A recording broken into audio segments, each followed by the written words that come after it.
और अब सीधे चलते हैं कर्नाटक के जहां भाजपा के वरिष्ठ नेता और रक्षा मंत्री राजनाथ सिंह एक चुनावी जनसभा को संबोधित कर रहे हैं। मुश्किल नीचे जनता के पास 25,000 रुपया पहुंच पाता था, लेकिन भारतीय जनता पार्टी के शासनकाल में कोई उंगली उठाकर नहीं कह सकता है मेरे बहनों भाइयों कि हमारी सरकार के ऊपर इस तरीके का कोई अत्याचार हुआ, कोई भ्रष्टाचार हुआ। जहां तक विकास का सवाल है, आप लोग अपनी प्रत्यक्ष आंखों से देख रहे होंगे कि हमारे प्रधानमंत्री मोदी जी के नेतृत्व में किस तरीके से सारे हिंदुस्तान में तेजी के साथ विकास हो रहा है। मैं आपको बतलाना चाहता हूं 2014 में जहां पर केवल 74 एयरपोर्ट्स भारत में हुआ करते थे, 9 वर्षों के अंदर इसे बढ़ाकर 2 गुना 148 करने का काम यदि किसी ने किया है तो हमारे प्रधानमंत्री ने किया है। यह तुमकूर बगल में है, प्रधानमंत्री जी आए थे, मैं भी साथ में आया था। वहां पर एशियल के हेलीकॉप्टर की फैक्ट्री का शिलान्यास हुआ है और आपको मैं बतलाना चाहता हूं ऑर्डर भी मिल गया है मेरे बहनों भाइयों। और वहां जो हेलीकॉप्टर तैयार होगा वो मेक इन इंडिया होगा, भारत में बनेगा बहनों भाइयों, विदेशों में नहीं बनेगा। एक से एक काम उन्होंने किए। इतना ही नहीं, स्केल और स्पीड दोनों के मामले में हमारी सरकार का अन्य सरकारों से कोई मुकाबला नहीं है।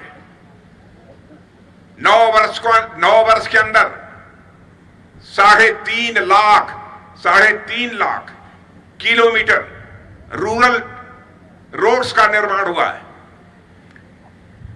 9.5 साल में 3.5 लाख, आज तक का यह रिकॉर्ड है। आज तक भारत के इतिहास में कभी नहीं हुआ है। हाईवेज का जहां तक सवाल है, 80,000 किलोमीटर, 80,000 किलोमीटर नेशनल हाईवेज का निर्माण हुआ है। मुझे याद है कांग्रेस का शासनकाल था, मैंने किसी से पूछा था कि भैया बताओ कि आपके यहां यह प्रतिवर्ष कितने किलोमीटर हाईवे बनती है, तो उन्होंने बतलाया था कि बामुश्किल 4-5 किलोमीटर यह प्रतिदिन हाईवे बनती है। तो मैंने पूछा एक दिन में केवल 4-5 किलोमीटर, तो उन्होंने कहा हां। लेकिन बहनों भाइयों, उस समय कांग्रेस का शासनकाल, आज का शासनकाल आप देखिए, आज प्रतिदिन 38 kilometre per day national highways का निर्माण हो रहा है। कांग्रेस की सरकार और हमारी सरकार के बीच अंतर यह है। इंडस्ट्रियल कॉरिडोर का जहां तक सवाल है, मैं कर्नाटक के बहनों भाइयों को बतलाना चाहता हूं, हमारी सरकार ने 3 कॉरिडोर की घोषणा की है और आपको जानकर खुशी होगी, साउथ में, पूरे दक्षिण भारत में 3 कॉरिडोर, इंडस्ट्री लगेंगी, बड़े बड़े उद्योग लगेंगे, नौजवानों के हाथों को रोजगार मिलेगा।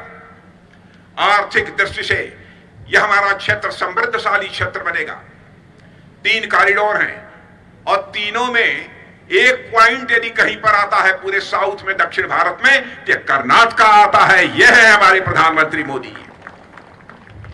चेन्नई बेंगलुरु कॉरिडोर, हैदराबाद बेंगलुरु कॉरिडोर और मुंबई और बेंगलुरु कॉरिडोर, माने हर कॉरिडोर कर्नाटक प्रदेश को कनेक्ट करता है।